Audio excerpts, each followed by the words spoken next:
Hello, everyone, and welcome to lecture number 4 of this RWSS।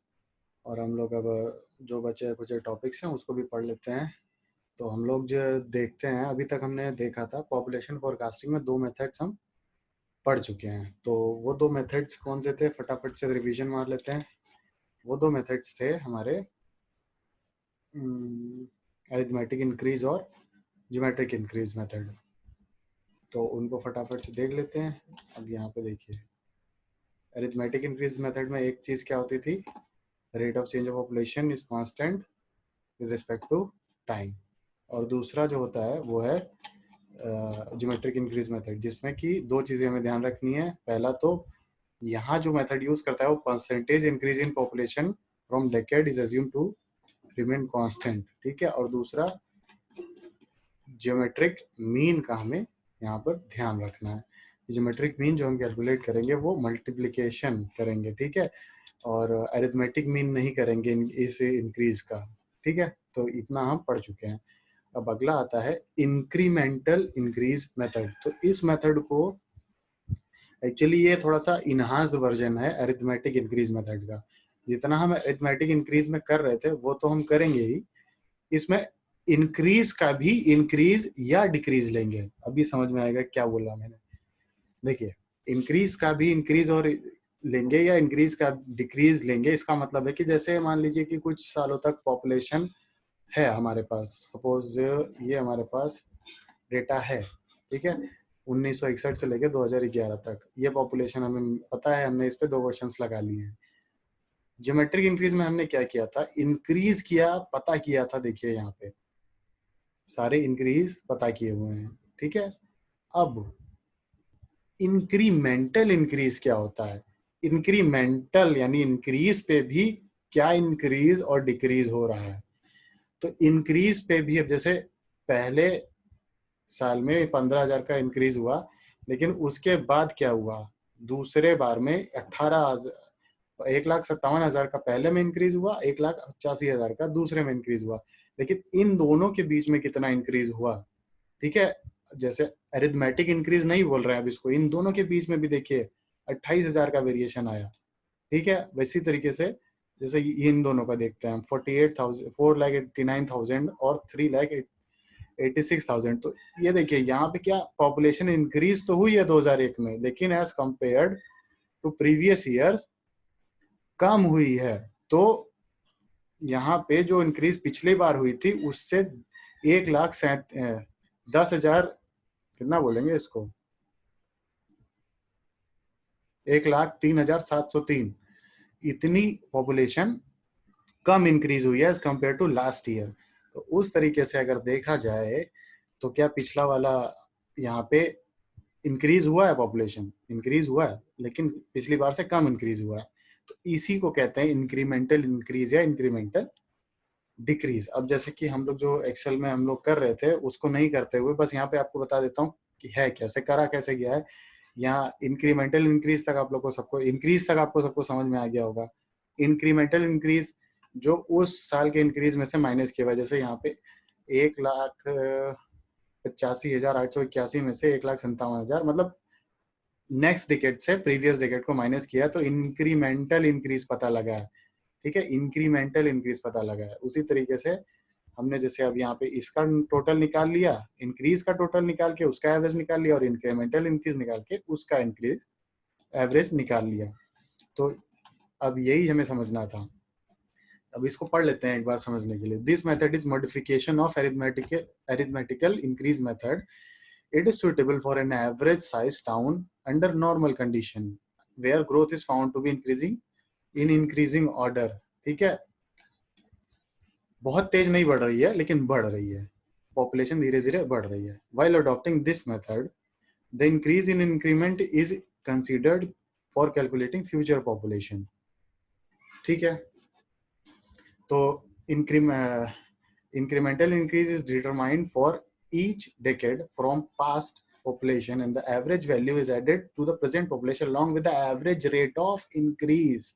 ये extra term आ गया है arithmetic increase के अलावा, ठीक है। तो अब देखते हैं कि फॉर्मूला क्या कहता है। P equals P n P plus n x, ये तो उतना ही रह गया, ठीक है। लेकिन क्या यहाँ पे ये भी वैल्यू एक एक्स्ट्रा मिल रही है? जो ये एक्स्ट्रा वैल्यू है इसी को इंक्रीमेंटल इंक्रीज कहा जाता है, जो कि वाई टर्म में हमें टेबल में अभी देखने को मिला है।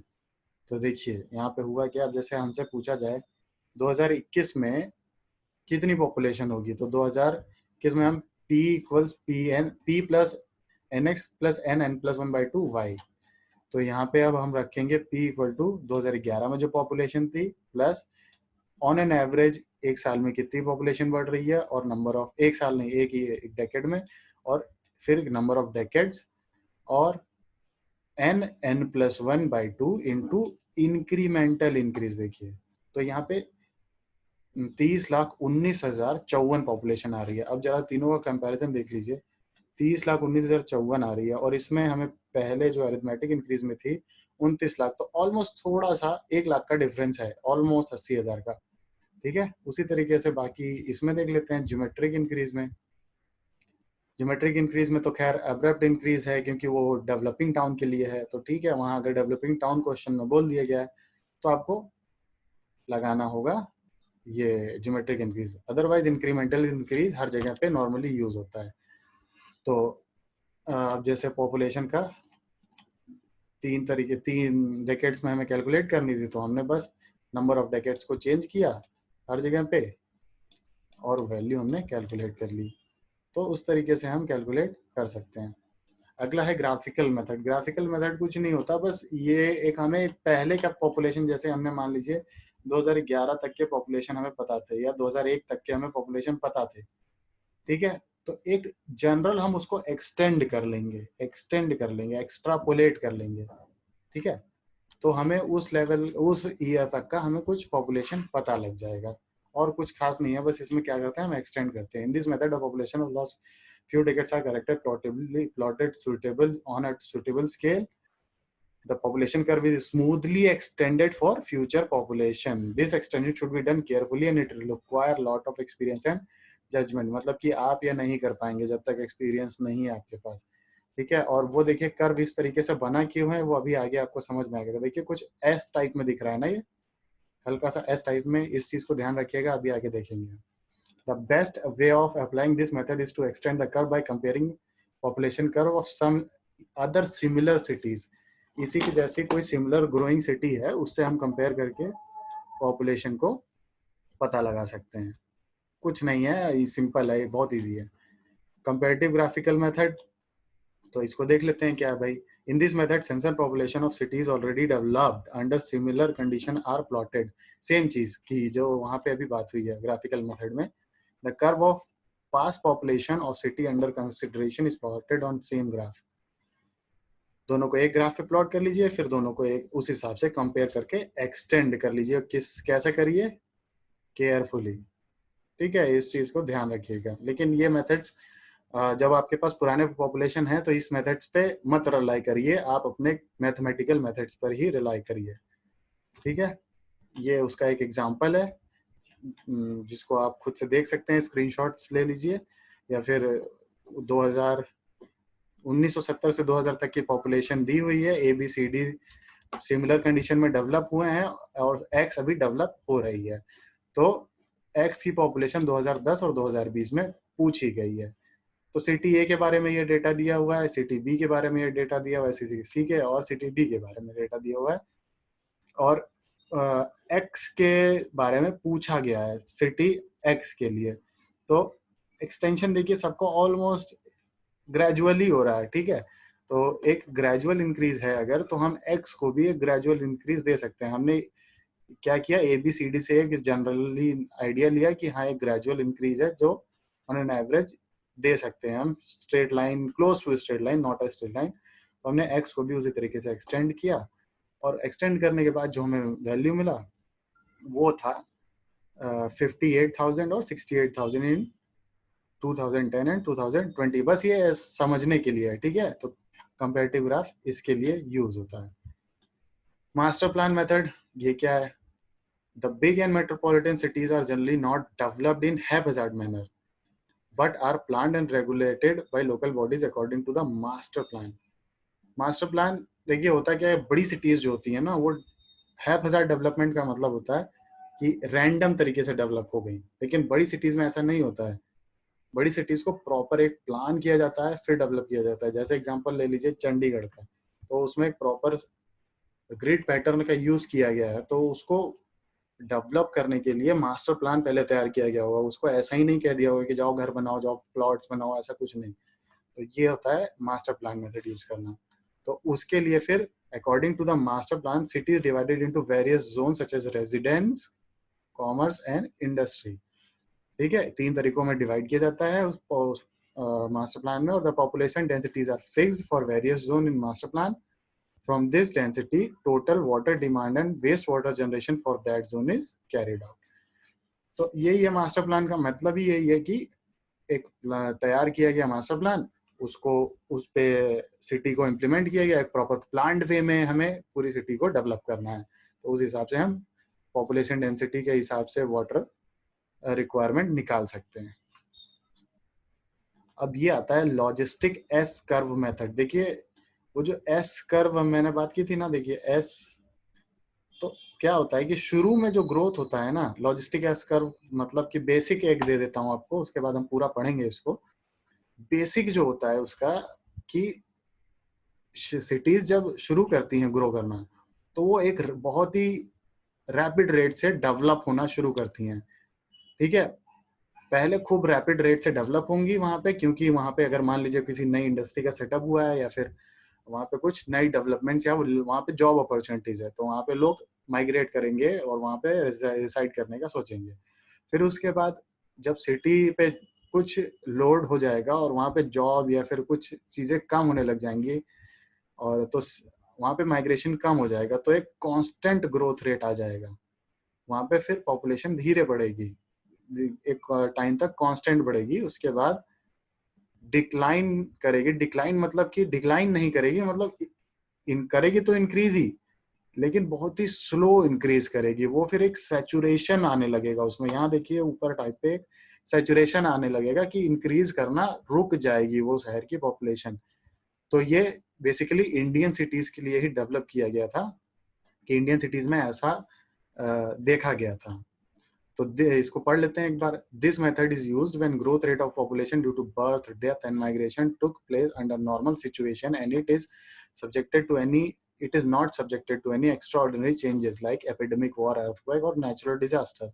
ठीक है, सब कुछ अगर नॉर्मल नॉर्मल और बढ़िया बढ़िया रहा, तो the population follow the growth curve characteristic of living thing when with in limited space and economic opportunity, जो कि अभी हमने पढ़ा है कि इसको फॉलो करेगा। अगर सब चीज नॉर्मल नॉर्मल रहा, माइग्रेशन, डेथ और बर्थ नॉर्मल रहे और कोई हैजार्ड नहीं हुआ, तो हम हैजार्ड नहीं हुआ, तो हम ये ये ग्राफ को यूज करेंगे, लॉजिस्टिक एस कर्व मेथड को यूज करेंगे पॉपुलेशन कैलकुलेट करने में किसी भी सिटी की इंडिया में। If the population of cities plotted with respect to time, the curve obtained under normal condition look like, देखिए एस जैसा दिख रहा है कुछ, तो इसको क्या कहते हैं, एस कर्व कहते हैं, तो इसीलिए एस कर्व कहा जाता है। अब यहाँ पे कुछ चीजें हैं, जैसे शुरुआत में जो rate of change of population है वो डायरेक्टली पॉपुलेशन पे डिपेंड करता है। ठीक है, कि कितने लोग हैं वहां पे। ठीक है, और जो स्ट्रेट पार्ट है या फिर जहाँ पे कांस्टेंट ग्रोथ रहती है, उस पार्ट के लिए rate of change of population constant हो जाता है, जैसे कि अरिथमेटिक मीन में होता था, अगर याद करिए तो। उसके बाद जब एक टाइम आता है जब rate of change of population growth, saturation population और पॉपुलेशन के बीच का एक डिफरेंस के बराबर हो जाता है, जब कम होने लगती है ग्रोथ पॉपुलेशन में। ठीक है, तो ये था बेसिकली इस पैराग्राफ में यही लिखा हुआ है, एक बार मैं पढ़ देता हूँ। In figure the curve shows that an early growth at an increasing rate, ठीक है, यहाँ पे के ज्योमेट्रिक ग्रोथ और log growth, the transition middle curve K M follows arithmetic increase, देखिए यही चीज लिखी हुई है यहाँ पे, and the latter on M N follows, M N follows the rate of change of population is proportional to difference between saturation population and existing population। तो यही चीज लिखा हुआ है। और ये जो कर्व दिया था ये वर्ल हॉस्ट ने दिया था। Verlhorst has put a forward mathematical solution for logistic curve JN, J से लेके N तक के लिए, मतलब यहाँ से लेके पूरा सैचुरेशन तक के लिए उन्होंने अपना एक फॉर्मूला दिया था। एक क्या, उन्होंने कुछ फॉर्मूलेज दिए थे जिससे हम पॉपुलेशन का पता लगा सकते हैं। तो इसको देख लेते हैं कैसे। Log of p s minus p upon p minus log of p s minus p nought upon p nought equals minus k p s into t, जहाँ पे टर्म्स का मतलब है पी क्या है, population at any time t from origin j, मतलब इस जगह से किसी भी टाइम पे अगर देखना हो हमें पॉपुलेशन तो उस पी है वो, ठीक है, जिसे जो हमें कैलकुलेट करनी है बेसिकली। पी एस क्या है, सैचुरेशन पॉपुलेशन, मतलब कि एकदम एक्सट्रीम, उससे ज्यादा नहीं बढ़ रही है। पी नॉट क्या है, population of the city at point start j, इस जगह पे जो स्टार्टिंग पे कितनी पॉपुलेशन थी जब उस शहर में लोगों ने आना शुरू किया। फिर के क्या है, कांस्टेंट है, टी है ईयर्स में। यहाँ पे देखिएगा टी किस में है, ध्यान दीजिएगा, टी है ईयर्स में। तो after solving from the above equation, और ये मिला हमें, लॉग एक साथ हो गए, लॉग रूल लगाकर उसके बाद after solving we get P की वैल्यू दिस, तो पी हम यहाँ से निकाल सकते हैं। अब हम इसको सिंप्लीफाई करने के लिए P s minus p nought upon p not को एक एम वैल्यू बोल देते हैं, क्योंकि दोनों ये सब कांस्टेंट है। देखिए इन दोनों में कुछ वेरी नहीं करा। पी एस भी एक कांस्टेंट है जो कि एंड में जाके अचीव होगा, और पी नॉट जो शुरुआत में एक कांस्टेंट था, और के पी एस के एक कांस्टेंट है और पी एस भी एक कांस्टेंट है, तो इनको एक अलग कांस्टेंट दे दिया हमने नाम एन। तो इसको कैलकुलेट करने के बाद हम जब भी देखेंगे फॉर्मूला तो हमारा लास्ट में कन्वर्ट होके ये आता है कि P S upon one plus m log inverse e n t, ठीक है, ये फॉर्मूला बन के आता है। और पी एस हमको कैलकुलेट करना है, अगर हमें पी एस नहीं दिया हुआ है तो मैक्लियर्ड फर्दर उन्होंने कहा था कि अगर हमें नहीं दिया है तो हम पी एस इस तरीके से कैलकुलेट कर सकते हैं जो फॉर्मूला इन्होंने दिया है। और लेकिन इन्होंने एक कंडीशन रख दी है कि, कंडीशन में पूरा पढ़ देता हूँ कि if only three pair of characteristics values p0 p1 and p2 at times t equals to t0 equal to 0, t1 and t2 equals 2t1, मतलब कि 0 t1 और 2t1 जो टाइम गैप है वो दोनों के बीच का t1 और t0 t1 और t2 के बीच का इक्वल होना चाहिए, ठीक है। तो इनको उन्होंने कहा कि हम ऐसा करेंगे। अब भाई साहब उन्होंने कह दिया तो हमको अब देखना भी पड़ेगा ना, तो हमने देखा तो सही मिली चीजें, तो हम उसको एक क्वेश्चन के थ्रू समझते हैं कैसे इसको अप्लाई करना है। अब क्वेश्चन देखिए क्या दिया हुआ है, population of a city in 3 consecutive years is this, ठीक है। अब देखिए यहाँ पे 1991, 2001, 2011, तो ईयर्स क्या 10-10 साल का दोनों में गैप है, यही कहना चाह रहे हैं यहाँ पे। टी नॉट टी वन और टी टू के बीच में इक्वल गैप होना चाहिए, टी नॉट 1991, T1 और T2, ठीक है, इक्वल गैप है 10-10 साल का। पॉपुलेशन दी हुई है, तो determine the saturation population equation of logistic curve expected population in 2021। तो सब हमने क्या कर दिया, वैल्यूज को उस हिसाब से अरेंज कर दिया। और सैचुरेशन पॉपुलेशन के लिए मैक्लियर्ड ने जो कहा था, इसके फॉर्मूले में हमने वैल्यू रखी, तो हमें क्या मिला, वैल्यू रख के कैलकुलेट करके आप खुद देख लीजिएगा, वैल्यू आएगी यही। तो सैचुरेशन पॉपुलेशन मतलब 6,55,602, ऑलमोस्ट जब एंड हो रहा होगा उस सिटी पे पॉपुलेशन इंक्रीज होना, तो सैचुरेशन आ जाएगी जब, तो ये 6,55,000 के आसपास उसकी पॉपुलेशन रहेगी। फिर एक कुछ कांस्टेंट डिफाइन किए थे हमने, एम एन, तो हम एम की वैल्यू देख लेते हैं, ठीक है। एम कैसे कैलकुलेट होगा, तो उन्होंने डिफाइन किया, वैल्यू रख के कैलकुलेट कर लिया। एन कैसे कैलकुलेट करना है, तो एन क्या था देखिए 2.3 T1 P not P S, ये वैल्यूज दी गई हैं मैकलीन द्वारा, ठीक है। तो इन्होंने जो दी है उस वैल्यू को हमें निकालना है, तो एन निकाला हमने यहाँ से -0.1488। अब पॉपुलेशन जो हमने निकालनी थी वो कैसे निकलेगी, ये थी पी था किसी भी टाइम पे पॉपुलेशन, एम की वैल्यू हम कैलकुलेट कर चुके हैं, एन की वैल्यू हम कैलकुलेट कर चुके हैं, टी हमारा कितने साल है, यहाँ पे देखिएगा डेकेड की बात नहीं हो रही है, साल, कितने साल पूछा कब का है, 2021, और हमें कहाँ से लगा रहे हैं हम,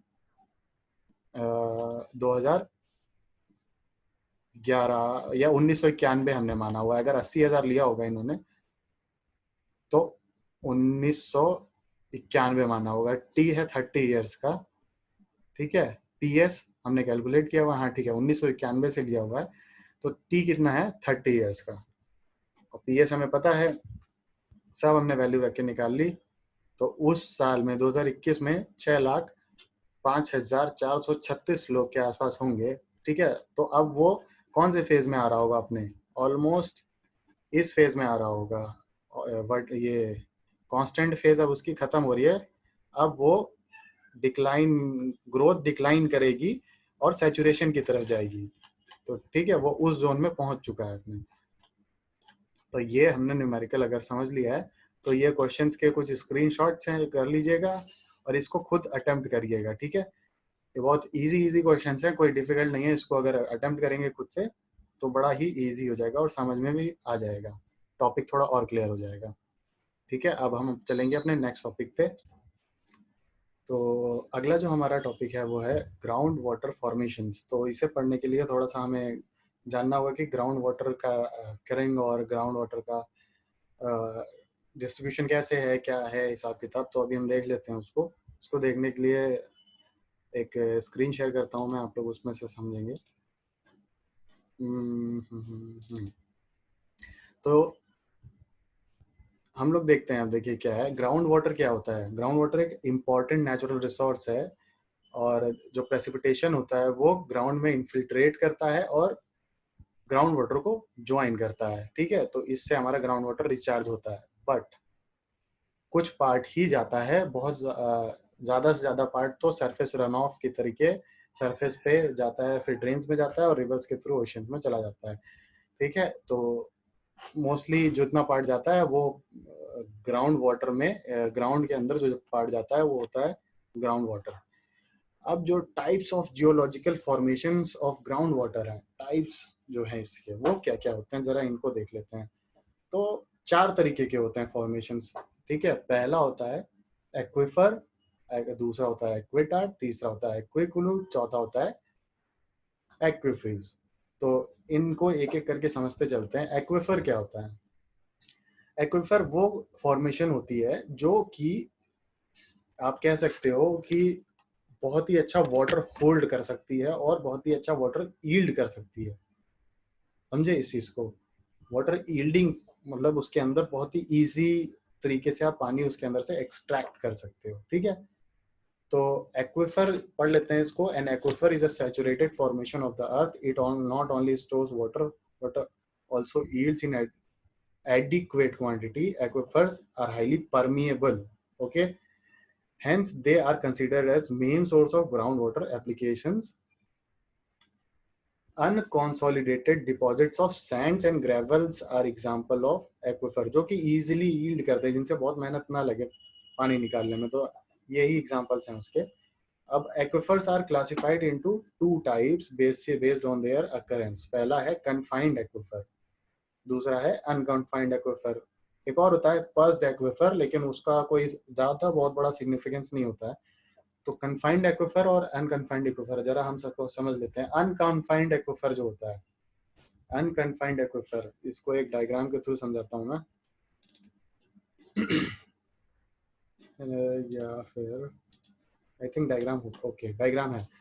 तो अनकन्फाइंड एक्विफर क्या होता है? जो किसी जिसपे किसी भी तरीके का कोई ऊपर से कन्फाइनमेंट नहीं है, ठीक है, जो इजिली फ्रीली है ऊपर बिना किसी कन्फाइनमेंट के।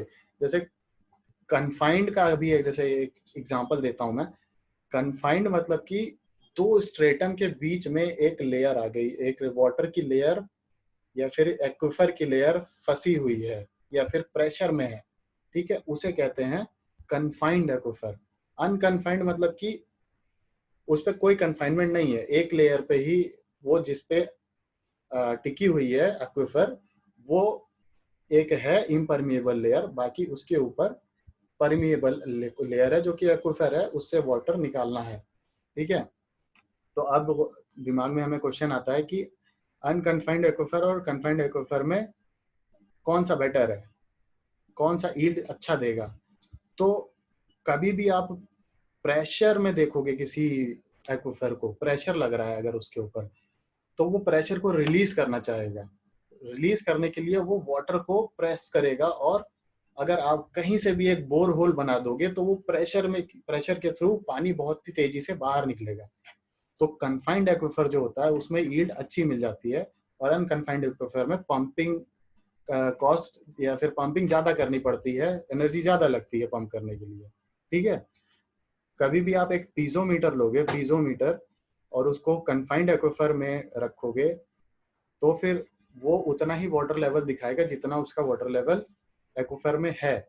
लेकिन जब भी आप कन्फाइंड एक्विफर की बात करोगे, कन्फाइंड एक्विफर में होता ये है कि पीजोमीटर जब भी लगाओगे बोरहोल करके कुछ भी करके, तो वाटर लेवल एक कन्फाइंड एक्विफर के लेयर से ऊपर दिखाएगा, क्योंकि उसमें प्रेशर है, वो रिलीज करना चाह रहा है, ऊपर पानी निकलना चाह रहा है। तो यही डिफरेंस है कन्फाइंड और अनकन्फाइंड एक्विफर में। तो पढ़ लेते हैं इसको। An unconfined aquifer is an aquifer which has free water surface, which means water table exist for this type of aquifer. This is also called water table aquifer, free aquifer, or phreatic aquifer. Unconfined aquifer are recharged by infiltration of precipitation from ground sources. ठीक है, तो ये ground sources से infiltrate करेगा water, और unconfined aquifer recharge हो जाएगा, इसमें पानी वापस से आ जाएगा। कन्फाइंड एक्विफर क्या होते हैं? An unconfined confined aquifer is a aquifer between two impermeable beds such as aquifuge, aquiclude. तो एक्विफेज एक्विक्लूड अभी मैं बताऊंगा क्या होता है। बस इतना जान लीजिए कि ये वाटर को पास नहीं करते हैं अपने से। ठीक है, तो the water in confined aquifer will be under greater pressure which is greater than atmospheric pressure, hence the water level shown by piezometer is always higher than top level of the confined aquifer. ठीक है, the recharge of confined aquifer occurs at a place where it is exposed to the ground. जैसे यहाँ पे आपको दोनों example दिख रहे होंगे, यहाँ पे देखिए, जब प्रेसिपिटेशन होगा तो ग्राउंड वाटर से ये जो अनकन्फाइंड है, जिसकी एक प्रॉपर ग्राउंड वाटर सरफेस मिल रही है, इसका रिचार्ज हो जाएगा। लेकिन यहाँ पे देखिए इम्परमिएबल लेयर आ गई है एक, जिसको कि एक्विफूज या फिर एक्विक्लूड कहा गया है। ठीक है, तो ये लेयर वाटर को अपने से नीचे पास नहीं होने देती है, तो इसका रिचार्ज मुश्किल होता है थोड़ा। तो ये जब भी ग्राउंड वाटर कहीं पाएगी, जैसे कि कहीं अपर एरियाज में, हिली एरियाज में, उस जगह से लिंक्ड होगा वो कन्फाइंड एक्विफर, तो उस जगह पे पानी रिचार्ज कर पाएगा कन्फाइंड एक्विफर को। ठीक है, तो कन्फाइंड एक्विफर समझ में आ गया। अब हम एक्विटार्ड समझ लेते हैं। एक्विटार्ड क्या होता है? एक्विटार्ड वो होता है जो क्या बोलते हैं कि परमिएबल, पार्टली परमिएबल होता है, जिसमें पानी सोख तो सकता है, लेकिन इसकी टेंडेंसी नहीं होती है कि ये पानी को ईल्ड कर सके या फिर प्रॉपर ईल्ड प्रोवाइड कर सके। तो सैंडी क्ले एक इसका एग्जांपल है एक्विटार्ड का। और इसमें क्ले पार्टिकल्स जो होते हैं वो बेसिकली इम्परमिएबल होते हैं, वो ब्लॉक करते हैं फ्लो को। एक्विक्लूड क्या होता है? An aquiclude is a geological formation which is impermeable to flow of water. It contains large amount of water but does not permit water through it, hence it does not yield water. ठीक है, porous होता है लेकिन permeable नहीं होता है। Clay क्या है? इसका एक एग्जांपल है। पोरस का मतलब कि पानी अपने अंदर सोख तो सकता है लेकिन ये यील्ड नहीं कर सकता है। एक्विफूज क्या होता है? एकदम सॉलिड होता है, जो जो एकदम ही मना कर दे, पानी वानी नहीं सोखता, ये कुछ नहीं। तो एक रॉक पे उसका क्या एग्जांपल है? एक्विफ्यूज का। तो यहाँ पे देखिए एग्जांपल समझ में आ जाएंगे। एक्विक्लूड, एक्विटार्ड पार्टली परमिएबल होता है, एक्विक्लूड एकदम इम्परमिएबल होता है। ठीक है, इसके आर पार पानी नहीं जा सकता। और लास्ट हमारा है एक्विक्लूड। तो इस डायग्राम में देखेंगे अगर, तो नीचे एक रॉक लेयर है, उस रॉक लेयर को बोल दिया है एक्विफ्यूज। अब हमने जो पढ़ा है उसकी एक टेबल है। इस टेबल को अगर समझना, जो ऊपर समझ लिया है तो बस उसको एक टेबल फॉर्म में रिप्रेजेंट किया गया है। तो रिप्रेजेंट करने का जो तरीका है वो है जियोलॉजिकल फॉर्मेशंस एक तरफ है और एक तरफ प्रॉपर्टीज है। तो क्या एक्विफर वाटर स्टोर करता है? जी हाँ करता है। परमिबिलिटी है? जी हाँ परमिएबल भी है। Yield of water? जी हाँ परमिएबल और यील्ड भी है प्रॉपर, और एग्जांपल क्या है, सैंड ग्रेवल। उसी तरीके से इंटरप्रेट करिए। एक्वाटार्ड वाटर स्टोर करता है, जी करता है। परमिएबिलिटी है, पार्टली परमिएबल है। यील्ड कैसा है, यील्ड करता है लेकिन स्लो यील्डिंग है, तो हमारे लिए वाटर सप्लाई पर्पज से बेकार है। एग्जांपल क्या है, सैंडी क्ले, ठीक है। एक्वाक्लूड वाटर स्टोर करता है, यस करता है। परमिएबिलिटी इम्परमिएबल होता है ये क्ले, एग्जांपल है इसका। यील्ड करता है वाटर, नहीं, बिल्कुल नहीं करता। एक्वाफ्यूज वाटर स्टोर करता है, यस नो, बिल्कुल नहीं, पत्थर कहाँ से स्टोर कर लेगा। एक्वाफ्यूज इम्परमिएबल होता है, डू नॉट यील्ड। और एग्जांपल है कॉम्पैक्ट रॉक, ग्रेनाइट, जैसे कि बसाल्ट, ये सब क्या होगा, इसके एग्जांपल है। तो ये आपके ग्राउंड वाटर फॉर्मेशंस थे। अब हम जो नेक्स्ट टॉपिक पढ़ते हैं वो yield from this type of aquifers पढ़ेंगे, ठीक है। तो देखते हैं उसको। यील्ड पढ़ने से पहले हम थोड़ा सा समझ लेते हैं डायग्राम्स के थ्रू कि वेल्स एक्चुअली होते कैसे हैं और क्या चल रहा होता है वहाँ पे, तो हमें थोड़ा और इजी हो जाएगा समझने में। तो सबसे पहले हम अनकन्फाइंड एक्वेफर की बात करेंगे। तो अनकन्फाइंड एक्वेफर क्या होते थे, जैसे ये मान लीजिए क्या होता है, ग्राउंड लेवल, मैंने कह दिया ग्राउंड लेवल है। तो ये ग्राउंड लेवल हो गया, इसको लिख देते हैं ग्राउंड लेवल, ठीक है। अब जैसे कि यहाँ पे एक नीचे मान लीजिए क्या मिल गई हमें, एक इम्परमिएबल स्ट्रेटम, ठीक है। ये क्या है, एक इम्परमिएबल स्ट्रेटम है।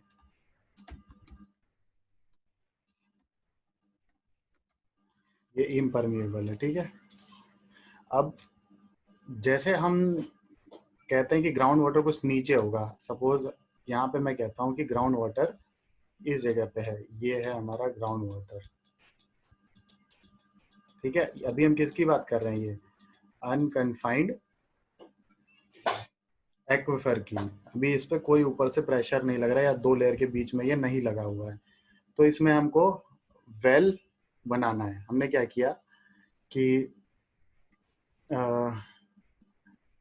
वेल बनाना शुरू किया, ठीक है। तो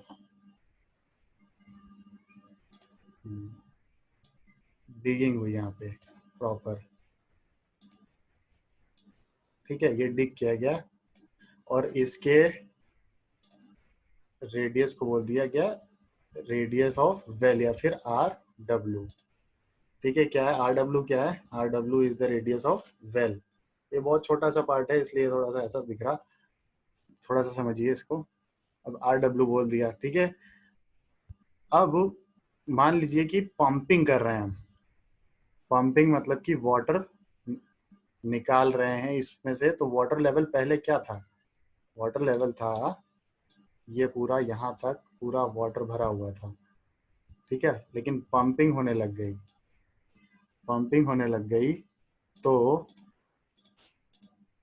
क्या होगा, अब पंपिंग होने लग गई तो पहले लेवल वाटर का कुछ यहाँ आएगा, ठीक है। इस जगह पे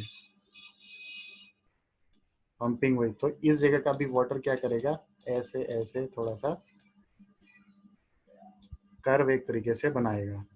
उसी तरीके से आप सपोज वाटर लेवल कहाँ आ गया, यहाँ आ गया, तो एक ऊपर से ऐसा कर्व बनेगा, वाटर कुछ इस तरीके से चेंज हुआ वाटर लेवल में। उसके आसपास का एरिया यील्ड करने के लिए वाटर एक कर्व बना लेगा, ड्रॉ डाउन कर्व बोलते हैं इसको। ये ड्रॉ डाउन है, ठीक है, ये ड्रॉ डाउन हुआ है, इस कर्व को ड्रॉ डाउन कर्व बोला। और अब यहाँ तक अगर हमें समझ में आ गया, तो जहां तक जितना वाटर एक सफिशिएंट टाइम के लिए हमने निकाल लिया, और जहां तक इसका इन्फ्लुएंस रहता है, सपोज दिस, और I can say this area, this length, या फिर दिस रेडियस, इसको क्या बोलते हैं, जहां तक इसका इन्फ्लुएंस, इसको बोलते हैं रेडियस ऑफ इन्फ्लुएंस। ये रेडियस ऑफ इन्फ्लुएंस। यहाँ तक देखिए वाटर अगर लेवल यहाँ तक आ चुका है कुछ वाटर ऐसे बन के आया, ठीक है। तो यहाँ तक इफेक्ट आया कि नहीं उसका, ये है हमारा रेडियस ऑफ इन्फ्लुएंस। बस ये चीजें ध्यान रखना है। अब जैसे हमने इतना पढ़ लिया, रेडियस ऑफ इन्फ्लुएंस समझ आ गया, RW समझ आ गया, ड्रॉडाउन समझ में आ गया, सफिशियंट अमाउंट के लिए हमने पंपिंग की, तब जाके हमें ये सब मिला, ये सब ध्यान रखना है। उसके बाद अब हमें यील्ड पता करनी है कि ये, अब इसको ध्यान रखिएगा, जो मैंने ये बनाए हुए हैं इसको ध्यान रखिएगा। तो मैं कहता हूं अगर क्लियर ऑल माय, मैं कहता हूं कि पहले जो वेल था वो कुछ इस तरीके से था, ये वेल था कुछ इस तरीके से था और पानी उसके चारों तरफ से आ रहा था। ये टॉप व्यू बता रहा हूं मैं, टॉप व्यू, ठीक है, टॉप से देखने में ऐसा लग रहा है। तो आसपास का एरिया शुरुआत में कैसा हुआ, शुरुआत में जो कुछ डेप्थ की बात करी अगर, तो शुरुआत में कुछ दूर तक पानी क्या हुआ, कुछ दूर का पानी इसमें आने लगा, ठीक है। फिर और पंपिंग की तो और दूर का पानी आने लगा इसमें, ठीक है। तो वो जो हम रेडियस की बात कर रहे थे, वो रेडियस ऑफ वेल ये है, रेडियस ऑफ वेल ये है, और रेडियस ऑफ इन्फ्लुएंस इसी के सेंटर से यहाँ तक है, जहां तक रेडियस ऑफ इन्फ्लुएंस है। तो इसको टॉप व्यू से ऐसा देखने में लग रहा है, ठीक है। तो ये होप क्लियर हो गया होगा, क्योंकि बहुत बच्चों को इसमें कंफ्यूजन हो जाता है कि आखिर हो क्या रहा है। तो अब हमें इतना समझ में आ गया। तो जब हमें इतना समझ में आ गया, तो थीम्स और ड्यूपिट्स दो लोग थे, ठीक है। इन लोगों ने अपना अपना थ्योरी कहा। तो थीम्स जो थे वो थोड़े से एडवांस वर्जन के हैं, और ड्यूपिट्स हैं बस उन्होंने भी सेम चीज करी, लेकिन उन्होंने प्रैक्टिकल तरीके से नहीं किया, बस थ्योरी थ्योरी में बता दिया, ठीक है। तो अब देखते हैं कि दोनों लोग ने कहा क्या था। तो पहले हम थीम्स के बारे में जानेंगे। थीम्स क्या थे एक्चुअली में। उन्होंने, ये देखिए अब यहाँ पे जो डायग्राम बना हुआ है, अब वो आपको सब समझ में आएगा, थोड़ा सा इसको क्लियरली अपने नोट्स में इसको बनाते चलिएगा। तो थीम्स जो थे, उन्होंने आर्टिशियन या अनकन्फाइंड एक्वीफर के लिए ये करा कि जो ड्रॉडाउन है, ये देखिए ड्रॉडाउन दिख रहा है, इसको पता करने के लिए उन्होंने दो ऑब्जर्वेशन वेल्स बनाई थी। देखिए यहाँ पे ऑब्जर्वेशन वेल्स उन्होंने बनाई हुई हैं, और वहां पे चेक किया कि कितना ग्राउंड वाटर लेवल से पानी नीचे गया है, ठीक है। ये जो पोर्शन है, ये वाला पोर्शन, ये वाला पोर्शन कितना ग्राउंड वाटर पानी नीचे गया हुआ है। तो इनसे उनको आइडिया मिल गया कि हाँ इतना ड्रॉ डाउन हुआ है इस जगह पे, और दूसरे जगह पे इतना ड्रॉ डाउन हुआ है। तो उन्होंने R1 और R2 रेडियस बोल दिया, इस जगह के रेडियस हैं ये सब, ठीक है। अब आगे देखते हैं। तो इसको एक बार पढ़ लेते हैं फटाफट से, क्या क्या है। R क्या है, रेडियस ऑफ इन्फ्लुएंस पढ़ा चुका। D क्या है, depth of water below water table. तो D क्या है, ये देखिए depth of water, depth below water table. तो ये वाटर टेबल है हमारी ग्राउंड वाटर लेवल के नीचे ये है, और ये अनकन्फाइंड एक्वीफर जो कि एकदम इम्परवियस लेयर तक है। तो ये नीचे वाली लेयर इम्परवियस है, ठीक है। अब यहाँ पे देखिए कैसे करना है। when the water level in the well decreases, the water level in the neighborhood will also fall down, forming an inverted cone of depression all around the well. Cone of depression जो अभी मैं समझाने की कोशिश कर रहा था, वही है ये, ठीक है। तो कोन ऑफ डिप्रेशन इसलिए कहा गया चलिए एक बार को और देख लीजिए। कोन ऑफ डिप्रेशन इसलिए कहा गया कि ऊपर का, सपोज करिए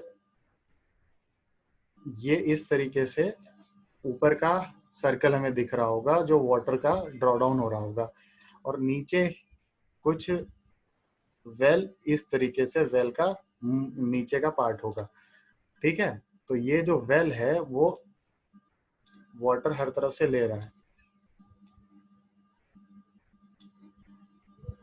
ओके, ठीक है। अब ये वाटर लेवल कुछ इस तरीके से आ रहा है, जो यहाँ पे वाटर आना चाहिए वो कौन इस तरीके से कुछ बना रहा है, ये देखिए।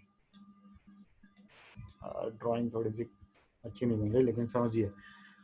तो ये कोन तरीके से दिख रहा है ना, इसी को बोल देते हैं कोन ऑफ डिप्रेशन, जो कि सर्कल पार्ट में अगर देखा जाए तो यही है और कुछ नहीं है। ठीक है, तो ये था cone of depression.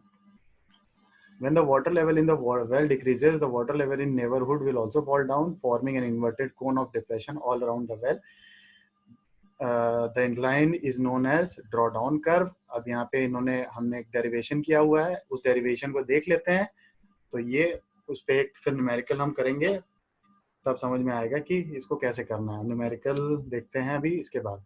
Late R1 and R2 with the distance from the main well. R1 and R2 क्या है, उन्होंने मेन वेल से एक डिफरेंट डिस्टेंस पे वेल्स जो डिग की थी.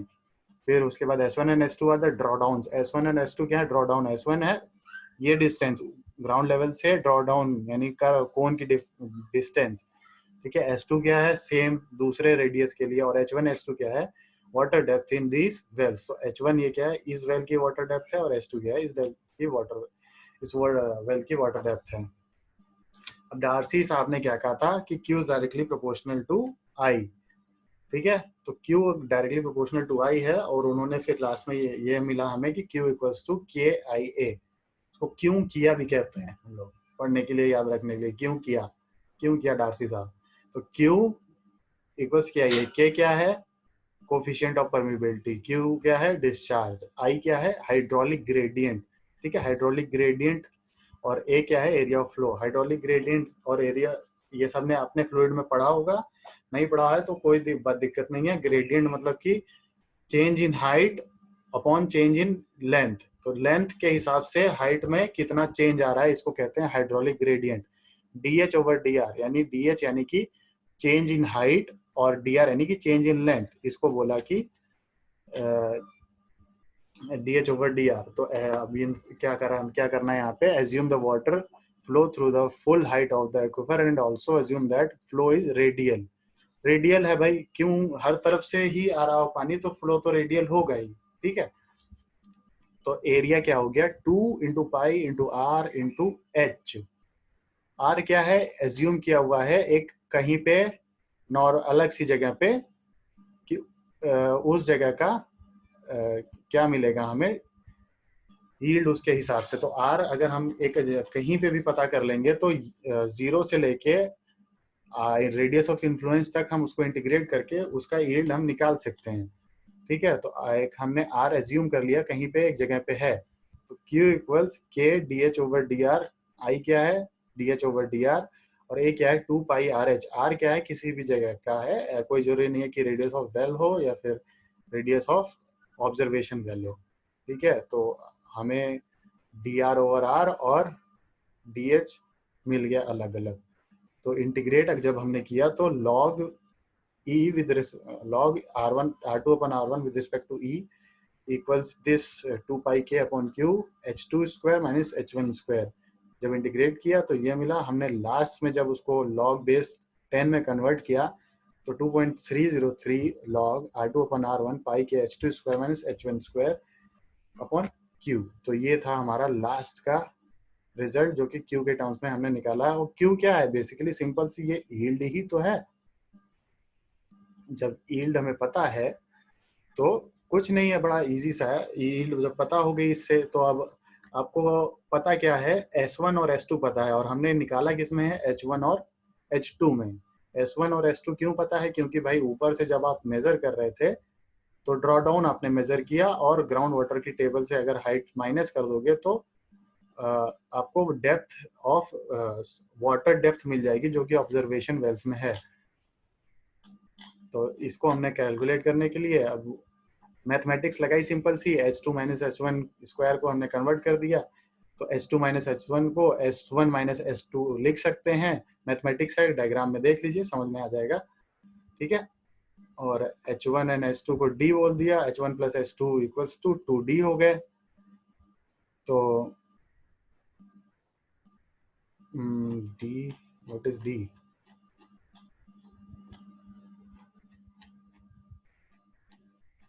चलिए D होगा कुछ, इसको देख लिया जाएगा. अभी हमें वैसे D की जरूरत नहीं है, हम H2 और H1 में ही करेंगे. ठीक है, तो लास्ट में जो हमें फॉर्मूला बन के आता है, वो H2 H1 और S2 S1 के टर्म्स में ही हमें याद रखना है. ठीक है, तो ये था हमारा themes theory for unconfined aquifer. इन्होंने यील्ड निकालने के लिए ये इतनी सारी जद्दोजहद, इतनी सारी मेहनत की थी, ठीक है। तो हम अच्छा, इनके पीछे मैंने शुरू में assumptions जब मैं डायग्राम बता रहा था अभी, तो आपको बताए थे, तो उसको एक बार को आप लोग देख लीजिए। एक्विफर इज होमोजीनियस आइसोट्रॉपिक है और इनफाइनाइट एरियल एक्सटेंट, ठीक है। So it's coefficient of permeability और transmissibility will be constant at every time. तो एक्विफर क्या होना चाहिए कि होमोजीनियस होना चाहिए और आइसोट्रॉपिक होना चाहिए, कि हर जगह पे जो अमाउंट ऑफ वाटर है वो इक्वल हो, कहीं पे ज्यादा कम ना हो, और बहुत ही वास्ट एरिया में आपका एक्विफर फैला होना चाहिए। ऐसा नहीं कि कोई हिंड्रेंस आ रही है बीच में, तो दिक्कत होगी आपके कैलकुलेशंस में। अगला एजम्पशन था the well receives water from entire thickness of aquifer, ठीक है। तो वाटर सब पूरे थिकनेस से आएगा भाई, सही बात है। Pumping is continued for sufficient time at a uniform rate so that equilibrium stage of steady flow conditions have reached। मतलब कि पंपिंग इतनी देर तक करिए कि जितना आप पंप कर रहे हैं उतना आपके वेल में आ रहा है। तो इससे ये होगा कि ड्रॉडाउन जो रहेगा वो कंटिन्यूअस रहेगा, वो ब्रेक नहीं होगा, ठीक है। जितना पानी वेल में आया उतना ही वेल से पंप ने बाहर निकाल दिया, तो वो एक स्टेडी कंडीशन लानी पड़ेगी। Flow lines are radial and horizontal and flow is laminar, ठीक है। फ्लो बहुत स्लो हो रहा है, लैमिनार कंडीशंस हैं, और फ्लो रेडियल हो रहा है कि वेल के रेडियल डायरेक्शन में हो रहा है, ठीक है। The inclination of water surface is small, so tangent is used for hydraulic gradient in Darcy's equations। तो जो है ये ड्रॉडाउन कर्व है, इसको एक स्ट्रेट कर्व की तरीके के मान के किया गया है, ये जो ड्रॉडाउन दिख रहा है, ताकि जो हाइड्रोलिक ग्रेडियंट है उसको एक सिंपली टेंजेंट निकाल के, या फिर उसका dy बाई डी एक्स करके, या D H over D x करके निकाल के हम, मतलब कि उसका बेसिकली टेंजेंट निकाल के हम उसका स्लोप निकाल देंगे। वो वही स्लोप क्या है, हमारा हाइड्रोलिक ग्रेडियंट है। तो ये सारे एजम्पशंस थे और ये सारी थ्योरी थी अनकन्फाइंड एक्विफर के लिए। तो इसका न्यूमेरिकल मोस्टली हो सकता है हम अगले लेक्चर में शुरू करेंगे, और confined theory, confined themes theory और ड्यूपिट्स थ्योरी और उसके न्यूमेरिकल्स हम नेक्स्ट लेक्चर में पढ़ेंगे। So have a great day, I hope सबको समझ में आया हो। Thank you.